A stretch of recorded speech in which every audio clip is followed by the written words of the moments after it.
नमस्कार दोस्तों, आपका स्वागत है मेरे इस चैनल में एडवोकेट कृष्ण कुमार त्रिपाठी। दोस्तों कुछ हमारे जो व्यूअर्स हैं, जो सब्सक्राइबर्स हैं, हमारे फ्रेंड्स हैं, उनका कहना है कि आप हमें इन जो कानून बने हुए हैं हमारे देश में, खासकर जो महिलाओं से संबंधित कानून हैं जो एक तरफा हैं, और उन कानूनों के कारण आए दिन किसी न किसी की ज़िंदगी बर्बाद होती है। तो इन कानूनों से आप इन कानूनों के बारे में हमको बताते तो हैं, मगर इन कानूनों से बचने का उपाय क्या है? अक्सर ये बातें कई लोगों ने हमसे कही।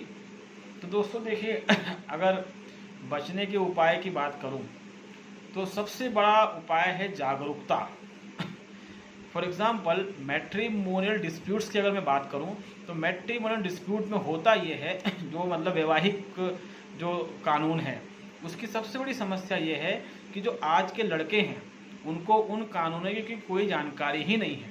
एक लड़का शादी करने जा रहा है लेकिन उसको यही नहीं पता कि कैसे कानून बनाए गए हैं कि उसकी पत्नी उन कानूनों का उपयोग करके उसकी लाइफ को बर्बाद कर सकती है। 99% लड़कों को ये पता ही नहीं है। वो आज भी इस गलतफहमी में जी रहे हैं कि एक पत्नी आएगी और मेरे मुझसे खूब प्यार करेगी, मेरा बहुत देखभाल करेगी, मेरे घर को संभालेगी। दोस्तों ये विचारधाराएं करीबन जितना मुझे लगता है 200 से 300 साल पुरानी हो चुकी हैं। 200 से 300 साल पहले ही इन विचारधाराओं का अंत हो चुका है। लेकिन आज भी लड़के इतने मूर्ख हैं कि उन लड़कों को क्या कहा जाए।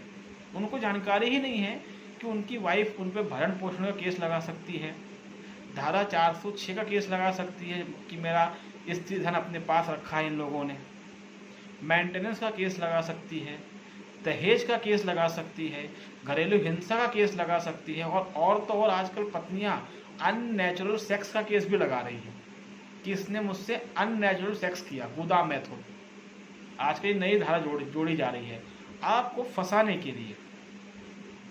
तो पहली बात तो ये कि जितने भी लोग हैं जिनकी शादी नहीं हुई है, उनको इन कानूनों के बारे में पता होना चाहिए। अगर उनको पता रहेगा तो वो शादी सोच समझ कर ही करेंगे। दूसरी बात ये कि अगर आप कभी भी कोई लड़की का रिश्ता देखने जाते हैं और वो लड़की कुछ शर्तें रखती है कि मैं कुछ साल तक माँ नहीं बनना चाहती, मैं जॉब करूंगी, I am modern girl, independent girl, हम दहेज नहीं दे पाएंगे, ठीक है, ऐसी लड़की से दोस्तों विवाह मत कीजिए। बात दहेज देने या लेने की नहीं है, बात मॉडर्न या एंशिएंट की नहीं है। कोई भी समझदार लड़की जो घर परिवार की इज्जत करती है, जो घर परिवार को समझती है, वो कभी भी ऐसे डायलॉग नहीं बोलती। इस चीज़ को ध्यान रखें। सेकेंड थिंग इज दैट, अगर आप शादी कर रहे हैं तो किसी तरीके का दहेज आप जो है उसको ऑनलाइन ट्रांसफ़र ना कराएं, ना ही चेक के फॉर्म में लें। अगर आप ऐसा करेंगे और इन फ्यूचर वो केस लगाती है तो आप फंसेंगे। कोई भी लेन देन ऐसा ना करें जो ऑनलाइन हो या चेक के द्वारा हो, क्योंकि शादी ब्याह में लेन देन चलता ही चलता है, ठीक है, लड़की वाले भी देते हैं, लड़के वाले भी देते हैं। तो कभी भी कोई भी ऐसा लेन देन ना करें। तीसरी बात, अगर आप क्योंकि शादी आपकी हो रही है तो लड़कों की तरफ से लड़की के पास ज्वेलरीज जाती हैं। जब कभी भी आप ज्वेलरी खरीदें पत्नी के लिए तो वो बिल आपकी माँ के नाम पर बनवाएं, ना कि पत्नी के नाम पर। आप उन बिलों को माँ के नाम पे बनवाएं ताकि कल को क्लेम ना कर सके। वरना ध्यान रखें, नियम ये है कि पत्नी को पति ने शादी के समय जो कुछ भी दिया है, ध्यान रहे वो भी पत्नी का ही माना जाएगा, भले पति ने खरीद के दिया है, वो स्त्री धन में आता है। तो आप ठन गोपाल हो जाएंगे। इसलिए कभी भी शादी के समय जो कुछ भी आप ज्वेलरीज वाइफ को दे रहे हैं दीजिए आप, लेकिन उनका बिल आपकी माँ के नाम पे बने या आपकी बहन के नाम पे बने। आप अपने नाम पर भी ना बनवाएं। अगर आप अपने नाम पे बनवाएंगे तो सीधी सी बात है, कोई पुरुष तो मंगलसूत्र पहनता नहीं है, कोई पुरुष पायल तो पहनता नहीं है, बिछिया तो पहनता नहीं, कान के बाले तो पहनता नहीं है। तो उससे साबित हो जाएगा कि वो आपने पत्नी के लिए ही खरीदा था, तो वो आपको वापस नहीं मिलेगा। लेकिन अगर माँ बहन के नाम पर अगर आप ले रहे हैं वो आपको वापस मिल जाएगा। आप कह सकते हैं कि मेरी माँ का था मेरी माँ ने मेरी वाइफ को पहनने के लिए दिया था, मेरी बहन का था। आप ऐसा बोल सकते हैं, ठीक है। तीसरी बात, जब भी वाइफ आपकी शादी हो जाए, उससे अपने राज की उल्टी ना करें। लड़के पहली सुहाग रात में उल्टी कर देते हैं, मैंने अक्सर ऐसे केस देखे हैं। वो पत्नी के हाथों अपना पैन कार्ड दे देंगे, आधार कार्ड दे देंगे, पासबुक दे देंगे, जैसे पत्नी ने वो पता नहीं क्या मिल गई हो, और पत्नी के पास आपकी पूरी जानकारी आ चुकी होती है। अपनी वाइफ को कभी डिस्क्लोज ना करें कि आपके कितने बैंक अकाउंट हैं, आपकी कितनी सैलरी है, ठीक है। और अपना आधार कार्ड, पैन कार्ड हमेशा कॉन्फिडेंशियल रखें, उसको कभी भी अपनी पत्नी के हाथ ना लगने दें। मैंने ऐसे ऐसे मूर्ख लड़के देखे हैं कि पत्नी के हाथ ये सब चीज़ें रहती हैं और एंड टाइम पे पत्नी ये सब लेकर भाग जाती है और वो सब डिटेल निकलवा लेती है और अच्छा खासा भरण पोषण पति से लेती है। ऐसे पतियों को मैं मूर्ख कहूँगा।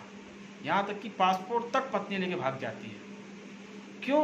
क्योंकि आप एक जानवर की तरह अपनी पत्नी पे यकीन करते हैं। मैंने अक्सर ऐसे केस देखे।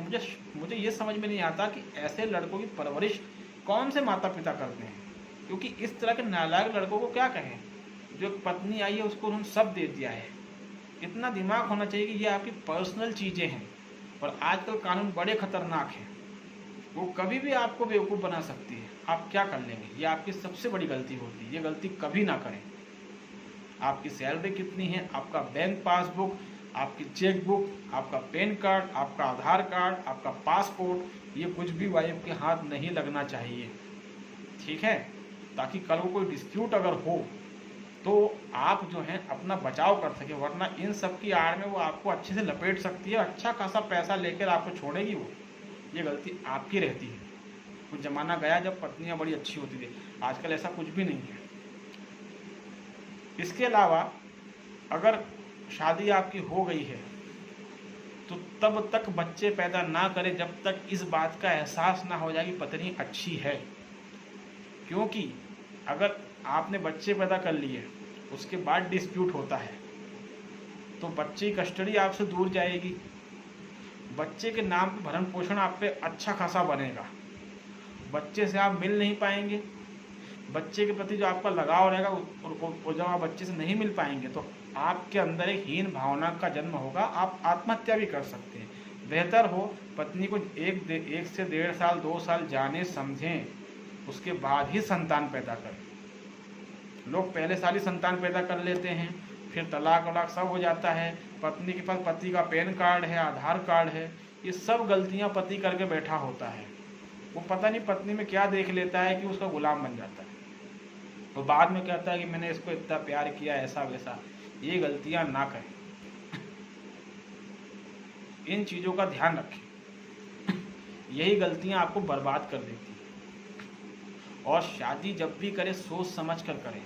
किसी मैरिज ब्यूरो से शादी ना करें, क्योंकि कई संगठन काम कर रहे हैं देश में जो किसी को फंसाते हैं, फिर उसको झूठा केस लगाते हैं, एक वसूली करके सब खत्म करते हैं, फिर नया मुर्गा ढूंढते हैं। ये काम ना करें, ये अक्सर मैंने करते देखा है। शादी जब भी करें तो परिवार समाज के माध्यम से करें, कोई मीडिएटर जो परिवार समाज का हो। हालांकि 100% परफेक्ट कुछ भी नहीं है, परिवार समाज के माध्यम से शादी करने में भी दिक्कतें आ रही हैं, मगर अगर कंपेयर करें मैरिज ब्यूरो से या ऑनलाइन शादियां जो आप करते हैं शादी.com, जीवनसाथी.com, इसके कंपेयर में परिवार के माध्यम से शादी करने में दिक्कतें बहुत कम हैं। इसलिए कह रहा हूँ शादी ब्याह बिल्कुल परिवार के माध्यम से ही करें, अपनी बिरादरी में करें, ज़्यादा अच्छा रहेगा। और अगर लव मैरिज कर रहे हैं तो जिससे भी लव मैरिज कर रहे हैं उसको अच्छे से जान ले, समझ ले, उसको हर बात क्लियर बता दें कि हमारे लिए फैमिली इम्पोर्टेंट है, रिश्ते नाते इम्पोर्टेंट हैं, हमारे यहाँ ऐसा परिवेश है, ये खान पान है, उसके बाद ही शादी करें। एक और बात दोस्तों, ऐसी किसी लड़की से शादी ना करें जो किसी धार्मिक संस्था से जुड़ी हो। हालांकि हो सकता है मैं थोड़ा गलत भी हूँ, लेकिन मेरा अनुभव ये कहता है कि जितनी लड़कियाँ धार्मिक संस्था से जुड़ी रहती हैं उनकी मैरिज लाइफ अच्छी नहीं होती, डाइवोर्स की परिस्थितियाँ बनती हैं और भी बहुत सी परिस्थितियाँ बनती हैं। हमने ऐसे बहुत सारे केस देखे। कोई लड़की, अब मैं किसी धार्मिक संस्था का नाम तो नहीं लूँगा इसमें, लेकिन कोई लड़की किसी संस्था से जुड़ी हुई है, किसी भगवान की किसी संत की वो पूजा करती है, वो संत उसके ब्रेन में पता नहीं क्या क्या भर देता है। पति को बोलो कि लहसुन प्याज ना खाए, पति को बोलो कि ऐसा करे, और लड़कियां पति को बोलती है कि आप ऐसा करो आप, और इससे विवाद पैदा होता है। ऐसे हम बहुत सारे केस हम देख चुके हैं। ठीक है, तो इस तरह की लड़कियों शादी ना करें, और अगर कर रहे हैं तो पूरी बात क्लियर करके ही शादी करें।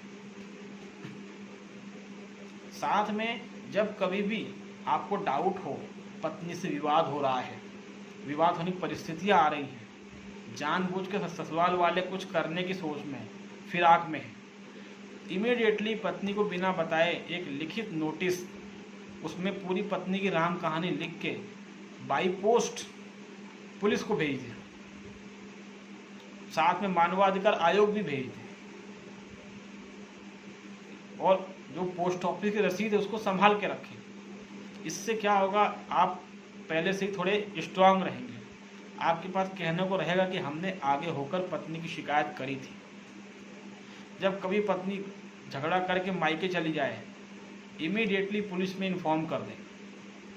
अगर वो कुछ चोरी करके ले गई है उसको भी इन्फॉर्म कर दें इमीडिएटली। आप ऐसा करते ही नहीं हैं, आप इंतज़ार करते हैं, आप बातचीत करने की कोशिश करते हैं, और आखिरी में पत्नी दाव खेल जाती है, वो आप पर कई केस लगा चुकी होती है।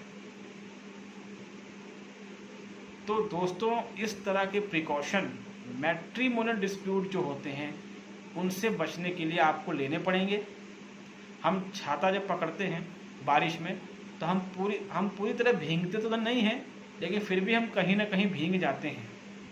तो कहने का मतलब है कि जो उपाय हम बता रहे हैं उससे भले आप पूरी तरह प्रोटेक्शन ना पाएँ, लेकिन फिर भी आपको 70 to 80% प्रोटेक्शन रहेगा, एक रिलीफ रहेगा आपको। और कभी भी अपनी फैमिली इनकम, आपकी प्रॉपर्टी कहाँ कहाँ है, ये सब पत्नी को डिस्क्लोज ना करें। ये सब सिर्फ तभी डिस्क्लोज करें जब शादी के कुछ वर्ष निकल चुके हों, जब आपको इस बात का एहसास हो जाए कि मेरी वाइफ सच में अच्छी है, परिवार लायक है। वरना मैंने देखा है लड़के हर चीज़ की उल्टी करते हैं बीवी के सामने, मेरा वहाँ प्लॉट है, यहाँ पैसा है, यहाँ पैसा है, ये पैसा है, वो पैसा है, उसको सब मालूम पड़ जाता है। और आखिरी में जब सब उसको मालूम पड़ जाता है तो वो आपको हलाल कर देती है। इसलिए इन चीज़ों से बचें, और कभी भी उसके आगे इस चीज़ का फील ना होने दें कि आप एक कमज़ोर व्यक्ति हैं, डरपोक व्यक्ति हैं। ये सबसे बड़ी गलती आप करते हैं। वो चुप कराती है, आप चुप हो जाते हैं, उसको लगने लगता है मेरा पति ऐसे ही है। यही कारण है कि वो आप पे एक्शन लेती है। जहाँ पर दबंग पति होता है वहाँ पत्नी एक्शन लेने के पहले 1000 बार सोचती है। इस चीज़ को भी ध्यान रखें, आप कभी भी इस चीज़ को फील ना होने दें। दूसरी बात, अगर आप शराब पीते हैं या उसकी कभी कभी पीते हैं तो बीवी के आगे पिए ही ना, और उसको मालूम ही ना पड़ने दें, वरना कई बार वो उसको आधार बना लेती है और इससे आपका नुकसान होता है। अगर आप पीते हैं तो क्योंकि इसमें भी यही दिक्कत है कि लड़के बोल देते हैं कि ओ मैं ओकेशनली ड्रिंक करता हूँ। अरे ये बताने की क्या ज़रूरत है उसको? तुम ओकेशनली बोलोगे, वो कोर्ट में बोले कि रोज ड्रिंक करता है, रोज मारता है, फिर क्या कर लोगे? ये गलतियां, लड़के इतनी गलतियां कर चुके होते हैं कि जब तक संभलने का मौका मिलता है तब तक नाव डूब चुकी होती है। मैंने 90% केसों की यही कहानी देखी है। ये बात सही है कि बीवियां दुष्ट हैं, केस लगा रही हैं, मगर लड़कों ने इतनी गलतियां की हुई होती हैं कि उनको देखकर बड़ी हैरानी होती है कि इनके माता पिता ने इनको क्या परवरिश दी कि ये जो बच्चा है, जो लड़का है, इसका दिमाग बच्चे से गया बीता है, इसमें समझ ही नहीं है। पता नहीं इसी क्या परवरिश आजकल माता पिता लड़कों को दे रहे हैं कि नपुंसक बन जाते हैं लड़के, उनके अंदर पौरुष रहता ही नहीं है। डरपोक, कायर, भीरू, इंसान को समझने की क्षमता उनमें नहीं है, सही गलत का फैसला नहीं कर पाते वो लोग। ये अक्सर अधिकतर लड़कों में ये समस्या देखने को मिल रही है। और कई ऐसे केस भी हमारे पास आते हैं कि हम लड़की को बोल देते हैं कि तुम इससे तलाक ही लो, वो बोलता नहीं नहीं मैं बहुत इससे प्यार करता हूँ, मैंने चाहता हूँ घर टूट जाए। वो इसी में पड़ा रहता है और आखिरी में उसको इतना बड़ा झटका लगता है और इतनी बुरी तरह वो बर्बाद होता है कि फिर वो आत्महत्या ही करता है। इसीलिए जब समझाते तो समझ में ही नहीं आता। तो मुझे ये समझ में नहीं आता कि ऐसी क्या परवरिश माता पिता लड़कों को दे रहे हैं कि इतने कमज़ोर हैं, अंदर से भी बाहर से भी, सोचने समझने की क्षमता नहीं है, सही गलत की क्षमता नहीं है, मैच्योरिटी लेवल बहुत ज़्यादा डाउन है। ये सब क्या चल रहा है ये हमको भी नहीं पता। इतने अनजान क्यों हो आप किसी से शादी कर रहे हो, उसके साथ एक दिन नहीं बिताना है आपको मरते दम तक उसके साथ में रहना। तो इतना कोशिश तो करा करो, उसका फैमिली बैकग्राउंड क्या है, उसकी माँ क्या है, उसका पिता क्या है, उसका एटीट्यूड क्या है। कुछ बिरादरियाँ ऐसी जिनसे शादी करने से बचें, जिनमें एयर होस्टेस बिरादरी बहुत फेमस है। कोई लड़की एयर होस्टेस है, उससे शादी करने से बचिए। ऐसी लड़कियाँ आज़ाद ख्यालों की नहीं होती, स्वच्छंद ख्यालों की होती है। आज़ाद अलग है, स्वतंत्रता अलग चीज़ है, स्वच्छंदता अलग चीज़ है। स्वच्छंदता का मतलब कि मेरी मर्जी में कुछ भी करूं, इसको स्वच्छंदता कहते हैं। और स्वतंत्रता मतलब मैं लिमिट में रहकर कुछ भी करूं। तो ऐसी लड़कियां जो आज़ाद ख्यालों की होती हैं, जिनको स्वच्छंद कहते हैं, आज़ाद नहीं, स्वच्छंद विचार वाले, ऐसी लड़कियों से बचें। ऐसी लड़कियां किसी का घर नहीं बसा सकती कि वो एयर होस्टेस है, वो किसी बहुत बड़ी बैंकिंग कंपनी में एचआर है। भले हम कितनी भी बातें कर ले, खुली सोच रखो, ज़माना बदल गया, इन सब बातों का व्यवहारिक जीवन से कोई संबंध नहीं होता है। इसलिए ऐसी लड़कियों से बचें, वरना पछताना पड़ेगा। इसके आगे की बातें हम अगले वीडियो में बताएंगे आपको। उम्मीद है इस वीडियो में थोड़ी बहुत बातें तो आपके दिमाग में घुसी होंगी। और अगर ये वीडियो पसंद आया हो तो मेरे चैनल को जो भी नए लोग हैं वो लाइक करें, सब्सक्राइब करें, वीडियो को शेयर करें। कोई आपके डाउट्स कुछ क्वेश्चन होंगे तो हम उसको कमेंट बॉक्स